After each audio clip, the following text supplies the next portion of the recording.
Ali gadanga an sha fama, ga giwa da har talauci ke tsoro, kan giwa masoyin Gombawa, ga mai inuwa da ake shamanta gida, giwa mijin giwar mata. Nagarda wajen uwar soro, Ali mai fada ɗibar kowa.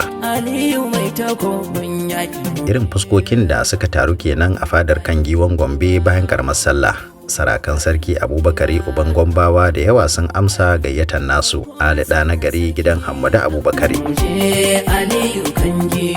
Galadima ya zo, katukan Gombe shi ma ya zo. Ga sarkin yamma, ga mai dalan Gombe a zaune. Ga ɗan amarya halatta zama har da su falakin Gombawa. Ga majan Gombe da wakilin Gombe, koguna da ɗan adala sai wakilin birnin Gombe. Sarkin Baura, Birma da kuyambanan Gombe da sun samu waje an baje sarauta.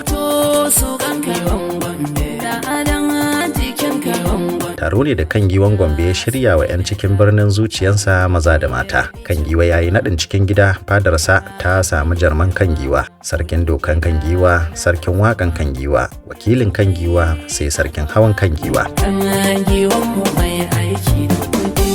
Ana kammala na maza, aka faro da na mata ahalin Kangiwa, farawa da uwar soron Kangiwa, tsohuwa mai ran ƙarafa da a yanzu haka ta haura shekaru sama da 100. Daga nan aka rataya wa uwar gidan Ali, uwar share mana hawaye, alkyabban sarautar giwan Kangiwa, sai magajiyar Kangiwa, sarauniyar Kangiwa, zinariyar Kangiwa da taurariyar Kangiwa. Taron ya samu karama har uwan soron Gombe da sarauniya da giwar mata da annuriyar Gombe duk sun samu zuwa shaidan Nadin.